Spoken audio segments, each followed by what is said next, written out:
A game about the harsh realities of war and life and the tragedies and sadness of the world. Mix that in with religion, God, a little bit of me, myself, and Irene, Jim Carrey split personality, but have the split personalities times 4, hell, even times 5 different personalities.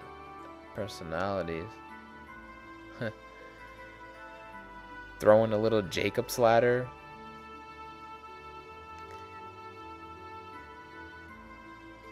And some kung fu, mechs, and you have Xenogears. Wow, what a game. I truly enjoyed this game. It was like nothing I've ever experienced before. After getting used to the battle mechanics, have the the battle mechanics be flawed. Some of the stuff in the game is a little bit flawed. None of that shit matters because you have a game that flows pretty well. There's a lot of epic moments. Of course, Disc 1 is the best part about Xenogears, or Xenogears, whatever you want to call it. Disc 2, yeah.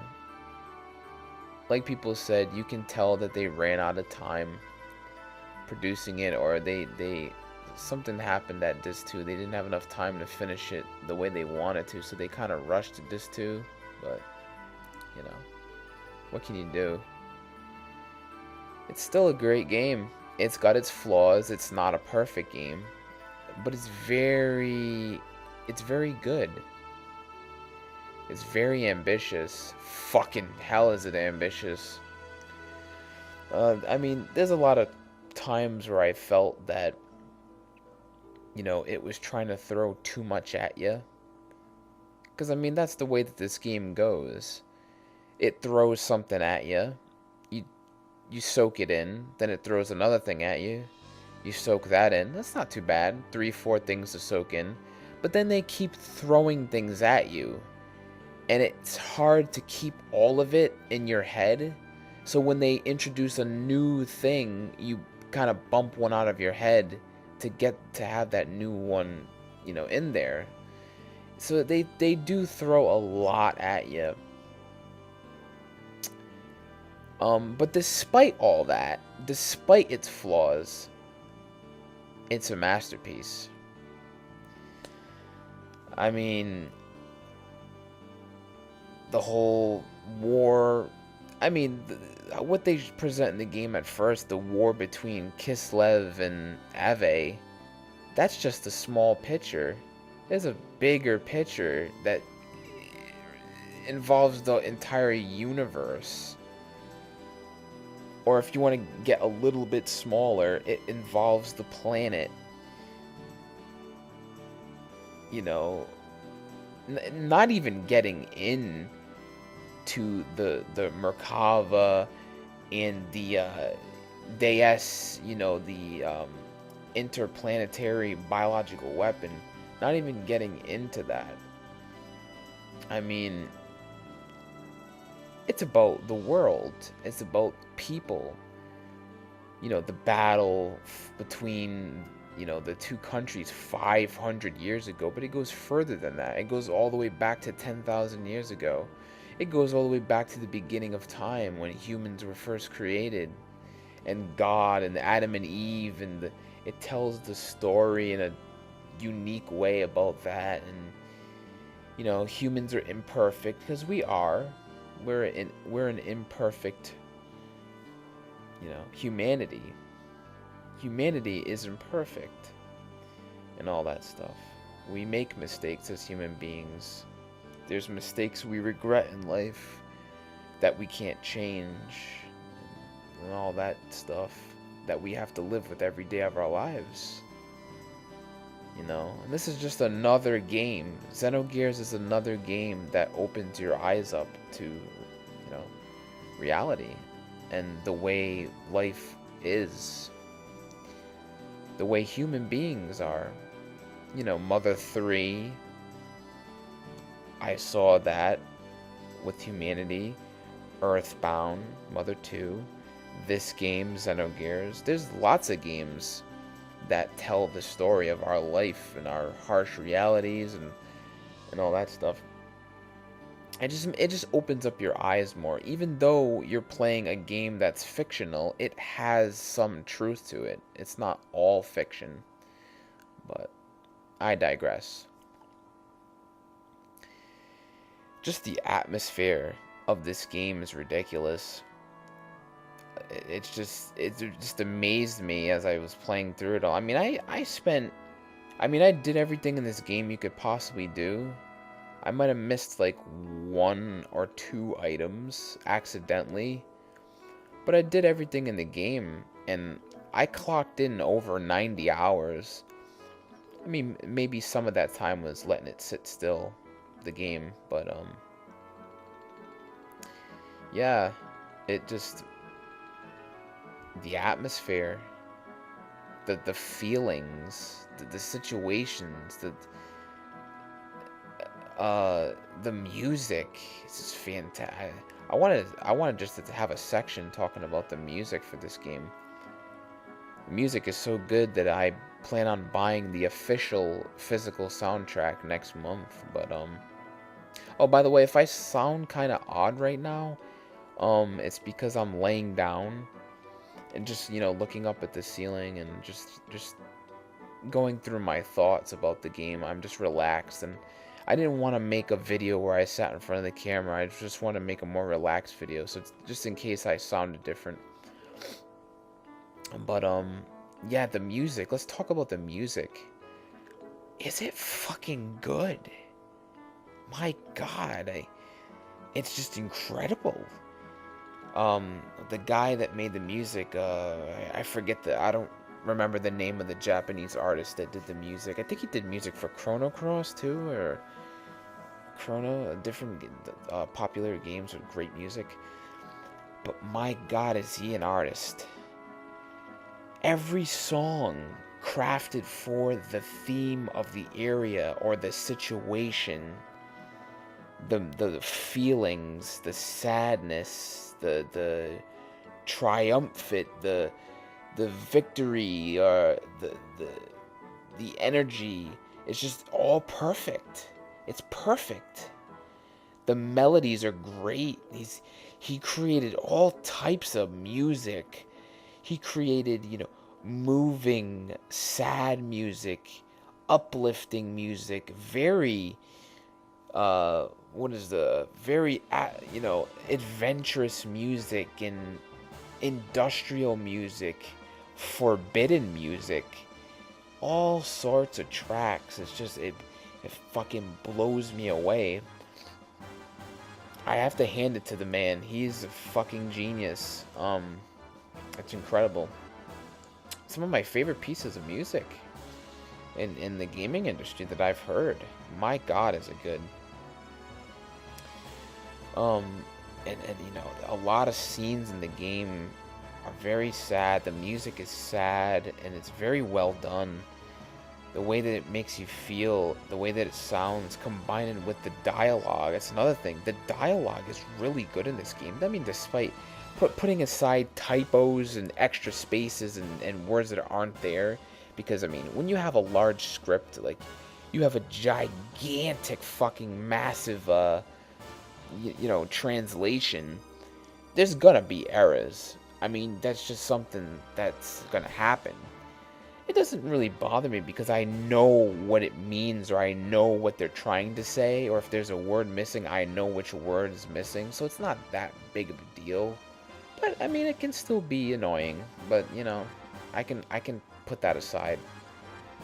You know that the thing with Xenogears is there's so much dialogue. I mean, there is fucking tons of fucking dialogue. Like this is probably the most dialogue that I've read in an RPG.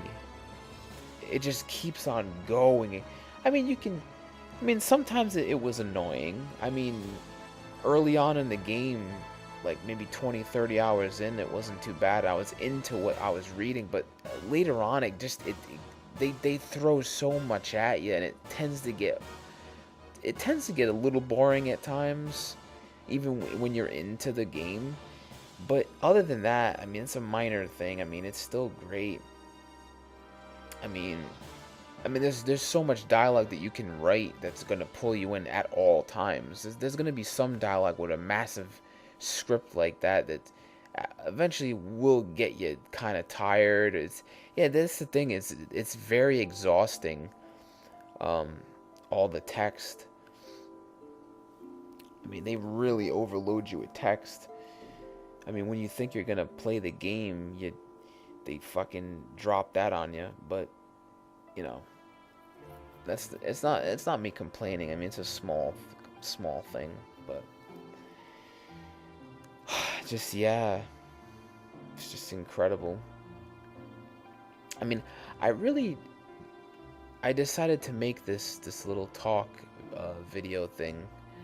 I didn't have any, like, when I make these videos, I don't plan to say things. I just as it comes to me. But I really didn't know what I was gonna say about this game, because there's not really words to describe Xenogears.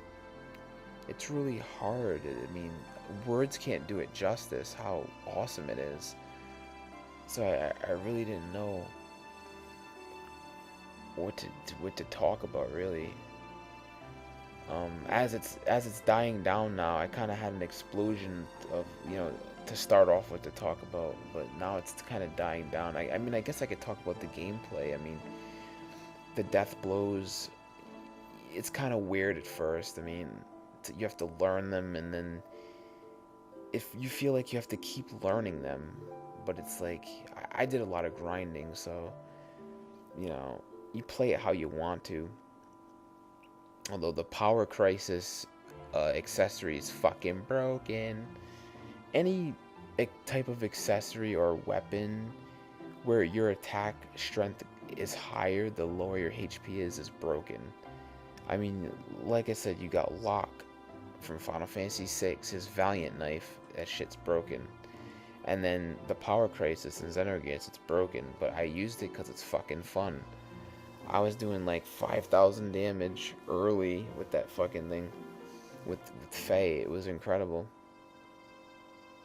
You know. And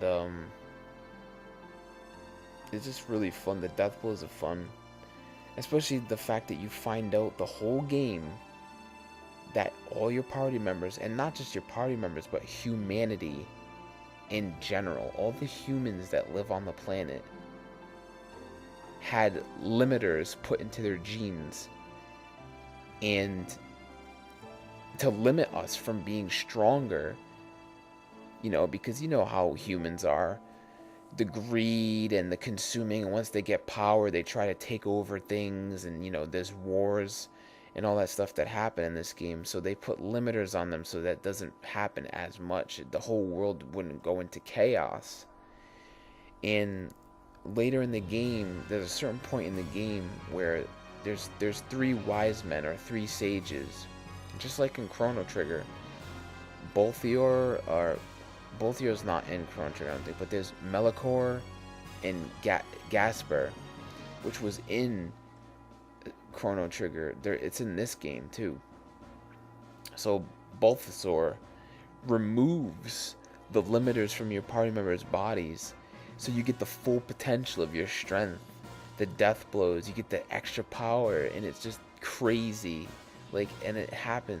Then later on, Satan gets his sword, and it's over. Like, it's just, the animations of the death blows are amazing.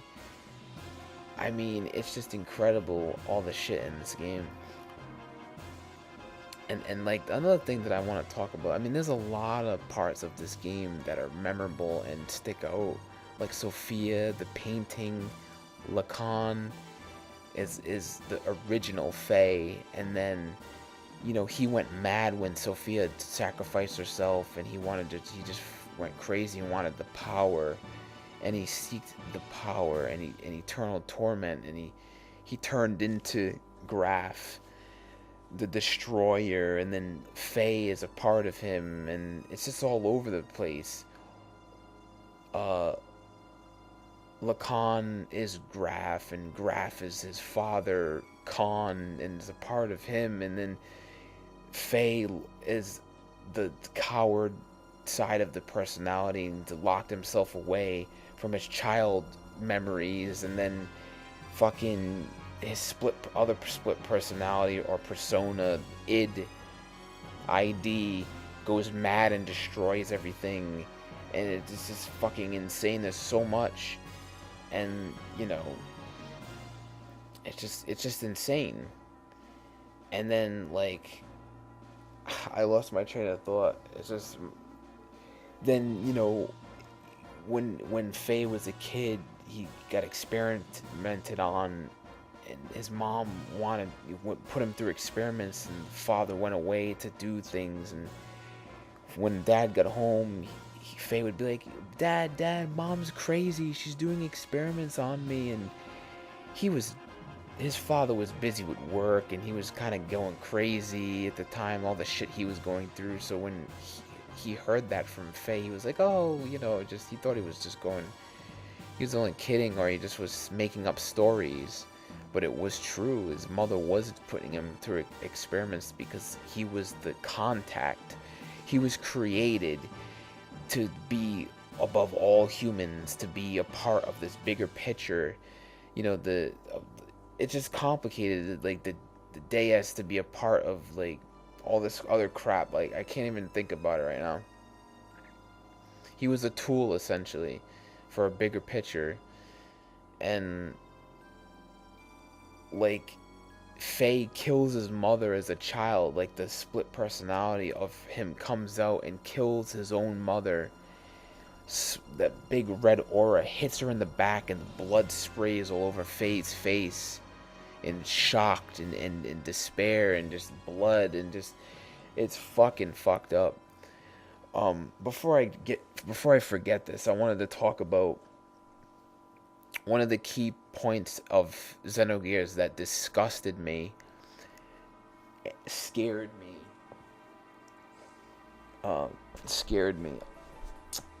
It was when you go to Solaris, and you go to the junk yard, the junk scrap of Solaris, the trash area, where they're making the food and everything for the people of Solaris to eat. That's their food. It's fucking, okay, you go in the factory, and you're going through trying to get out of Solaris, or, you know, trying to get to Krellian to stop them and to save your friends, because they get captured at that point. But you're going through, and then you guys start getting hungry, and there's a bunch of food everywhere. This canned food, so it's like, might as well eat up before you go out, and all this stuff. Eat before you investigate. So Faye and Ellie eat the food, and like, that was good, you know, and oh, I'm full now, let's move on. And as you're moving on, you're seeing the food getting put into these cans. And you see when it comes down the conveyor belt, it's just a bunch of blood and guts on the conveyor belt. Then it gets processed into a machine. And outside, the other side of the machine, it's the cans. And you're like, what the fuck is this? And then you go a little further back, and then you see human beings and creatures that can talk as well, because it's like Dragon Ball Z, where there's humans and there's actual, like, animals that can talk as well, like birds can talk. and you see them fall down and splat on the conveyor belt, and they get processed into the machine, and then they comes out the other side blood and guts. That's what you first saw. Then that gets processed into the other machine, and it turns into the canned food. I felt sick. I legitimately felt sick,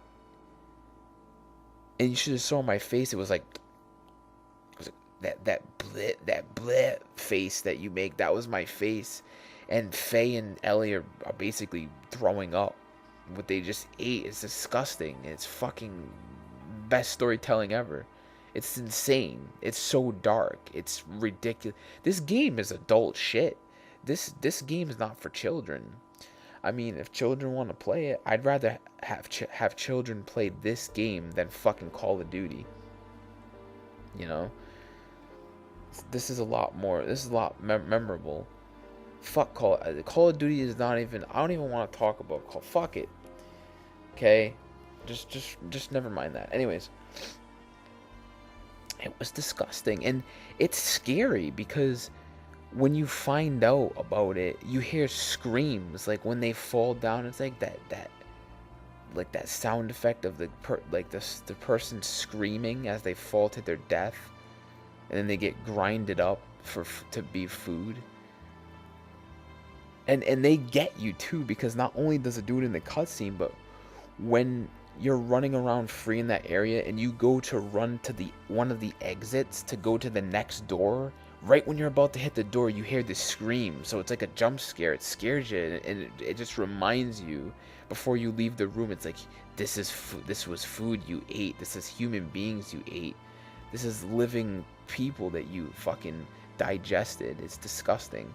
And it's scary and disturbing. And then when you find out, I mean, you already know that Satan's on the Emperor Cain's side. I mean, because an early scene where it shows him talking to Cain, but you weren't sure if he was full on betray. But from what you know up to that point, you knew something was up. And like when Ellie starts questioning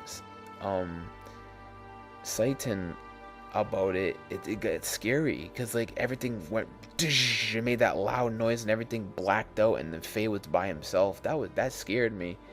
I was scared because like I had the headphones on. That shit startled me, and I was like, oh shit, shit's getting real. Or how about the time when the Jacob's Ladder part, because I know I spoke about that. I said it was like Jacob's Ladder to, you know, throw a little Jacob's Ladder in there.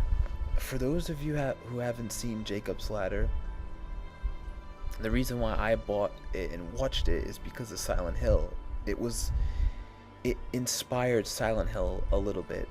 I mean, there's numerous horror movies and things like that inspired Silent Hill in some aspects, or they threw in some references, and Jacob's Ladder is one of them. Jacob's Ladder is basically about a guy. You see a guy that has been through war, and he goes through his own purgatory type hell thing. And basically, essentially, the movie is, I mean, if you haven't seen it, you know, spoilers. I mean, hell, this whole video is going to be spoilers about the game, so. But basically, the main character is already dead, and he is experiencing purgatory. He cannot let life go. His demons are chasing him around, and he hasn't found peace yet, so he's being tormented in purgatory by the war. It's the drug. It was a drug called Jacob's Ladder, or the Ladder. It was called the Ladder. Jacob is the main character, that's why it's called Jacob's Ladder.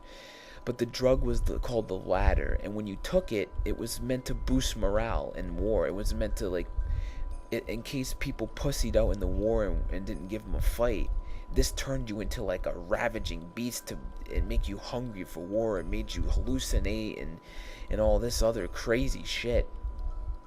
And you can fight the war. And then they all ended up killing each other. Their own allies killed each other because the drug was so powerful that they went crazy and they thought they were fighting the enemy, but they were all killing each other.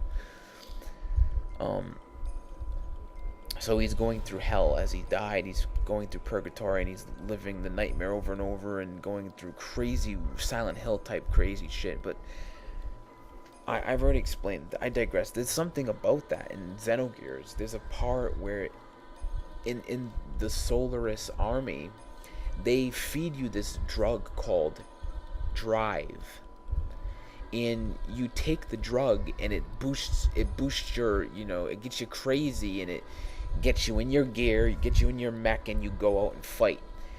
And it gives you that extra drive that you need to fight and go crazy and get all this extra energy and all this stuff, just like Jacob's Ladder. And that happens in Xenogears, and it's fucking awesome. Like, they show Ellie taking the drug, and here's where some feels come in too. One of my favorite scenes is the Jacob's Ladder inspired scene, and she supposedly took the drug and she killed everybody in the room, and there was blood everywhere, and like she's like, I didn't mean to do it. She's running from her problem. She's like, it's not, take responsibility. Like, she's telling Faye this in the cutscene, and then she sees herself as well. Like, she's talking to herself, not just Faye. Take responsibility. You killed them all. It was your fault, There's blood everywhere. There's blood all over her. She killed everyone because of the drug she took. She went mad. And she takes this drug again, and it shows her in the drug state. Like, it shows her running down the hallway, and all you hear is her footsteps echoing. And the camera's all tilted, like it's all trippy, and it keeps repeating it, that 4-second loop, and then it starts over. She's running down the hall. When she gets to the end of the hall, it starts over. She's running down the hall, and it shows her thinking out her thoughts in text, and you're reading it, and she's going crazy, and then her face changes. It becomes all angry and warped and creepy, and she fights Faye in the gears. Fucking Weltall versus Verge, and it's just insane. That's another part that was so memorable and so crazy and just fucking flat out awesome. It's just so good. And that fucking boss music, Night of Fire. If you go look up the music for Xenogears, put into YouTube Xenogears Night of Fire, and that song plays, and that song is so good. It's most of the boss music for Xenogears. It's so good, especially when this chanting, like echoed chanting at some point in the song, and then it just goes into that awesome orchestrated music. It's so good. And like, that's another thing. The music is very Final Fantasy Tactics-esque. It has that feel to it, that grand, orchestrated, epic, just score to it. It's great. It's so good. So yeah, that's another great point. But it's so true though. You don't play Xenogears. You live Xenogears. There's no fucking playing it. You're living it. The world is completely fleshed out. The people there are fleshed out. Everything is fleshed out. Everything means something. Whether it be animals or human beings or machinery or whatever. Everything has a meaning, and everything is so well thought out and fleshed out in the world that you feel like you're part of the world. Once you jump into the game, you're living there. It's insane. And like I said, a lot of the lines in this game are beautifully written. One of my favorite lines is from early in the game, near the beginning of the game. It's from Satan when you first meet him. When you play the music box, that beautiful, beautiful, sad melody that plays, and then Satan says, Music is a mysterious thing. Sometimes it makes people remember things that they do not expect. Many thoughts, feelings, memories, things almost forgotten, regardless of whether the listener desires to remember them or not. And then as the scene plays out and Faye's about to leave to go eat some Yuri's cooking, which is Seitan's wife, Faye says, "I don't know why, Doc, but when I listen to this song, I feel strange." And when he said that, I felt strange. I felt weird, and I felt funny on myself when he said that. I felt the goosebumps and the hair on my arms straighten, and I was just like, wow, is this fucking powerful? I feel like I already know why he feels strange. There's something that ties to his past with this song, or his ancestors, as you will, in this game. And you know, the one other thing about the ancestors, because you'll have a lot of people, you know how life works, they say there's somebody that looks just like you, your ancestor looked like you, and it goes down the line of the past. And there was a person, a doctor himself, named Kim, and it was Faye, but at an older time, before Faye was born. Looked just like Faye. It was part of his ancestry, and he was a doctor, and he worked on experiments to make a living biological creature, for use for the army, or use for the Gazelle ministry, or whatever. I don't really remember. It was something like that. Like I said, the plot is huge and there's a lot to take in. But her name, it was a girl. It was a female child named Elmerelda, and she was created by Kim. That's why in the game, when she actually is awakened and meets Faye, she's like, "Kim, Kim, Kim, it's Kim." And he's like, "Who?" Yeah, exactly. Because it looks just like Kim, Faye. And, you know, Faye, you know, Kim, or should I say Kim, he was in the scientist, you know, lab coat and everything. And Ellie was there as well at that time, her ancestor and everything. And then also Sophia's her ancestor. She's the beginning and all that stuff. It's just insane. You know, I don't know what else to say. It's a fantastic game. It's definitely in my top 10 now, despite its flaws. I mean, the games I have in my top 10, they're not perfect games. They're not perfect RPGs. I mean, they have their share of problems, but it doesn't matter. All that stuff doesn't matter. When a game is good, despite its problems.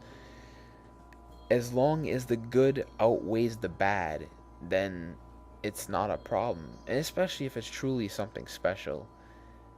I mean, you know when you have something truly special by just experiencing it.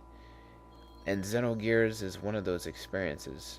The gears are fantastic. That whole idea of the gears. I mean, just the fact that, like I said, you know, I made a post at some point basically just saying that Xenogears is essentially the embodiment of Sabin from Final Fantasy VI. We all know Sabin suplexes trains, and it's fucking amazing. It blows your mind. He can suplex anything. He's just fucking wants to suplex the world. And what's great about Xenogears is that the whole thing embodies that. I mean, You can leave your gear, be on the ground, and you're tiny as fuck, and there's a gigantic mech that you're fighting, or a gigantic creature that's 50 to 100 times bigger than your body. You can fucking headbutt it and destroy it. That's right, you can headbutt a fucking 100 times a mech as huge as a house. You can headbutt it and destroy it, and it explodes into a million pieces. If that's not awesome, then I don't know what is. Goodbye, peoples, and have a Merry Christmas.